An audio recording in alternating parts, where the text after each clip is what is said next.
man gibuhat. Apan nadyo'y panahon nga mahimo tang ma-blind sa espirituhanon kay pwede man ta mo buhat, pwede ta mo to, pero wala dahil nato na kontrol ang espirituhanon sa atong kinabuhi. Ang ato dahil sunod sa atong kasing-kasing, napaday tayo mga dili maayong nga debate at tubangan sa Ginoo. Muna siya nga maragya ka napita na butahan. O failure ka niya kay pwede man ta mo buhat kung maayo, with action. Pero unsa ka ang sunod-sunod sa mo kasing-kasing. Niya, pwede ta mo ingon ganito kung ang Kristo na ginutulko, pero ang espirituhanon na itong pagkinabuhi, kanang yun sabi ka na ito pag-maintain, unsa na ito pagkatiman ang espirituhanon na kinabuhi, kay ang nabilin naman ito sa ito karon, mo na ang Espiritu Santo na gibilin sa Diyos para dili ka na ito. Sabi ito, nag-ius Biblia kayo, pasuba ang Espiritu sa Diyos, ginawa ka na ito. Panahon dahil nga ka ng, halimbawa kaning na mga buluhaton, nyo, nisimpa ta, Domingo, tumanta. Pero sa espirituhanon nga bahin, wala, yun sa nato siya pag-mintinar, resot sa ito kasing-kasing. Kaya sa'yo, marimpungan ta. Kaya nagtuta nga tama na ang itong gibuhat, nagtuta nga tama na ang itong pagtuo, pero ang espirituhanon niya sa ito kasing-kasing, bakit itong papati? Napamatay gugma sa bulaton sa Diyos, napamatay gugma sa itong isip na tao, bisan sa itong mga tao nga naghatag og sakit sa itong dughan. Kaya sa'yo magagamiton man po sa itong kaaway, bisan minahal na ito sa kinabuhi. Sa timong bana, mga asawa, pwede siya nga gamiton, aron tandugon yun, ang sa itong kanindot, ang espiritu nga nasa sulsi mo kasing-kasing nga gibutang diya sa sulsi mo dughan. Timpungan ang imuhang pagbati. Ano, mo ginang pinakalisod, buntugon ka lang. Timpungan sa yawa ang imong pagbati. Tanaw na nga itong aura, okay kayo, good. Tanaw na nga itong binuhatan, mayo kayo. Mayo tamang tagas pisig ka tao, mayo kayo tamang atag, nanginanglan o tabang. Mubuhat sa buluhaton sa Diyos, pero kanang personal dito na ito nga pagbati. Nagman ako sa Diyos. Kanang kinasuluran sa tugdughan kung giunsa na ito pag-maintain ang espiritu gugma sa Diyos sulod sa itong kasing-kasing. Kaya nga no, pwede tamo solte, pero ang atong istorya walay dinilugan sa balang espiritu. Makabati ba yan? Makabati ba tayo son? Halimbawa ako, nag-istorya ko sa imo. Mabati na ako kung ang imong istorya ganun. Tinawag ko, dinilugan na siya sa Holy Spirit. Mabati ko na kung ang kanang imo ang isot na ilot ko. Yan naman, nakagit kay connection ang Holy Spirit sa nanasa mo ang kasing-kasing kung tinuod ba o dili. Kaya nga no, mo ginay pinaka-lisod kayo nga atong katimanon sa pagkakaroon. Kaya mo ginakaroon ang ikalingawag ukit sa yawa nilisod sa itong pagbati. Pagbati, kanang malimbungan ta sa pagbati, then mawala na dahil ang atong espirituhanon kapag pinabuhi. Ang nakapakita na lang nato, kanina lang panggawas.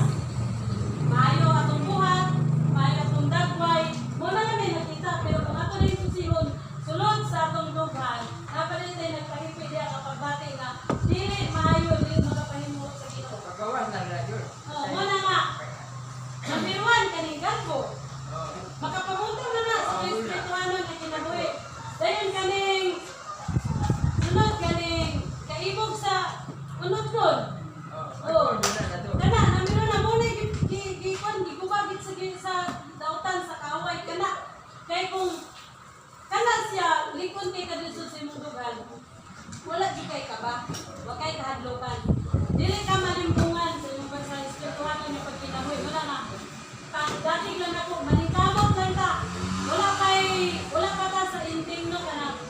Dapat ta nakikugno pa ta. Posible nga karon malimpungan ta. Pero maningkamot ta nga makalingkawas anak nga bahin. Nga maabrihan ang atong espirituhanon nga pagbati, maabrihan kay kini atong kasing-kasing mo, kini atong ampinganan. Ampingan gina siya kay kung masundan gina siya dili mayo nga pagbati, mo gina siya kinahanglan niya imo ginagkuhaon diha. Okay. Mo-reflect gina sa imong tibok na pagkatao. Wala nga. Kung mismo tag, ngayon tag, nalimbungan ka sa espirituhan o nabutahan, mo ginakaroon, ako nakita karon. Bisan pag makakita ka, may kayo mo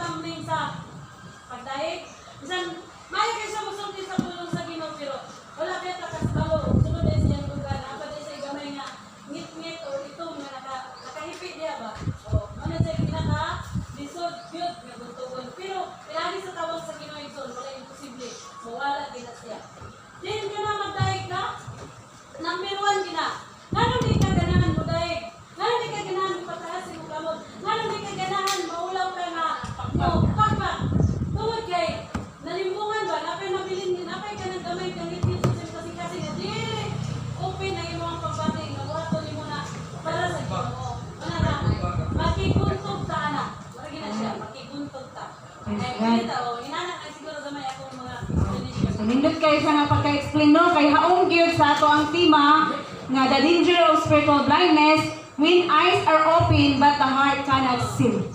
Oh, buot pasabot nga nakakita ka. So, katong iyang giingon nga ani sister, no, nga nindot ka ito siyang explanation niya, no, nga ningon siya nga kana ang pwede ta mabuhat sa kanang maayo nga pagkabuhat or maayo nga atong dalon, no? Ang mga pamaagi sa mga maayong buhat nato nga gawi, pero sulod sa atong kasing-kasing sukwahi dili siya. O di ba? Naapoy nindot ang sulod sa imong kasing-kasing, no? Pero wala pod sa buhat. So muna ingon nga patay ang pagtuo kung walay binuhatan. So, kinahanglan na yung mga kaigsunan na once kanang sulod sa imong kasing-kasing o ang imong binuhatan, magkaparehas siya. Kuha? No? Nga kung muhatag ka, kinahanglan ang imong kasing-kasing, tinuod gid siya nga, gikalipay gid nimo nga nihatag ka. Kuha? No? Oh, tinuod pa na. No? Kay naapoy nihatag ka, no? Nihatag ka, maayo na nihatag, nihatag ka. Pero ang imong kasing-kasing nagsigwaot de ito. Oh. No, dili na siya maayo pod. Pero ingon po diha, patay ang pagtuo kung wala binuhatan. Maayo ang sulod sa imong kasing-kasing pero wala pud kay gihimo. Oh, di ba? So gikinahanglan dai siya nga magkaparehas. Kuha? Oh. So gikinahanglan siya nga unsa may para maayo unsa man? Mag-uban ang duha. So sulod sa imong kasing-kasing maayo siya. So buhat og maayo. Kuha? No?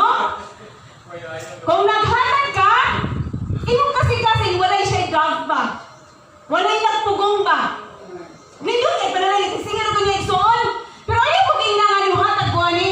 Kay nagtuman ko nga dubli-dubli ang balik sa kuha. Dili sa da siya pwede. No? So gikinahanglan ni hatag ka tungod kay higugma ka maayo gyud ang sulod sa imong kasing-kasing. Mao may sugo sa Holy Spirit sa akong kasing-kasing. Mo nang muhatag ko sa imuha. Pag ganito ka nagbalik sa imuha oy. Bisag wala ka nag-expect pero matingala ka anong naabali niabot sa kuha kinabuhi. Uy, inubod na. Pero kung ikaw na nihatag ka, na-expect ka na yung damaan, hindi na kuha na din, mabot 15,000. Wrong. Wrong kaya na siya. No? Ang imuhang tumuhan tungkol sa ang Holy Spirit nga ning tuktok diha sulod sa imong kasing-kasing. O mao na siya ibuhatan. Kay mao na siya kalumuton sa Dios. Amen? O, sama na. Alas 9 na? Nindot kayo, no? O, nindot kayo ang ato ang Sunday school. Kay para magod ni sa ato ang pagtubo, no? Sa ato ang kinabuhi.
Praise God. So, mga kaigsoon matuo, parehas na po mo sa gaingon sa ending ni Sister Bilin nga ang Dios naagi basta naa ka diha sa iyang kliran, naagi siya buhaton samtang buhi pa ta, no, naagi siya buhaton nga pamaagi nga dili ta madala sa buhat sa yawa. So mga kaigsunan, ang atong topiko mga God is uluhan kini the danger of spiritual blindness when your eyes are open but the heart cannot see. So buot pasabot mga kaigsunan nga karon mag-God, no? Okay, time na. So karon mag-God sa tuang kinabuhi na mao man-God ni mao naa na realidad ni nga sa laktod nga pakaistorya magpakaroon ingnon ba? Plastic. Hello? No? Delikado. Magpinalastik ta. Bahala na lang magkinausap sa kay sigurado ko matinuod akong gisulti. No? Dili ta nang magpakaroon nun. Lord, himuhaman ko. Pero ano kasing wala sa iya ha. Oh, pagparingnon ka. Sa gingon diya sa Mateo. Sa Mateo na. Kung ako mabasa, naringon diya nga pagpakaroon nun. No? Netungo sa pulong sa Dios pero dili makita sa iyang kinabuhi. So, tit pakaron ingnon. So gikinahanglan nga dili ta plastic diha atubangan sa Dios ug bisan pa sa tubangan sa atong isig ka tao.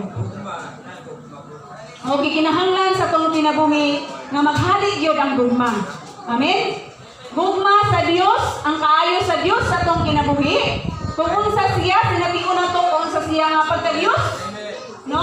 Mao nga, aron nga makita na to ang gahom sa Diyos sa to ang kinabuhi. So, mahindog ta lang sa pagtapos, mga kaigsunan. Hallelujah, hallelujah. Akong gihangyo si Pastora Rubilin sa pagtapos sa to ang Sunday School. Salamat ning kabutag na mahal. Salamat kayo sa imong pulong, nga imong ipaabot ka namo. Sa imong kato Ginoo nga gabayan sa among pagpangalaga diha kanimo. Nga mahimo kaming lig-on panahon sa mga pagsulay nga mabot ka namo. Bisan pa man ang dautan dili maghatag ka namo og pagkabuta sa among espirituhanon nga pagkinabuhi o Dios. Salamat kayo Ginoo nga gihatagan mi nimo pag-lig-on pinagi sa imong pulong ugad. Kinabuhi kami diya subay sa imong kabubuton. Kining tanan Ginoong Dios among kami pasalamatan, ipasidunggan ka pinagi sa ngalan ni Kristo Jesus. Amen. Praise God, hallelujah. Ang pulong sa Dios magapanalangin kanatong tanan.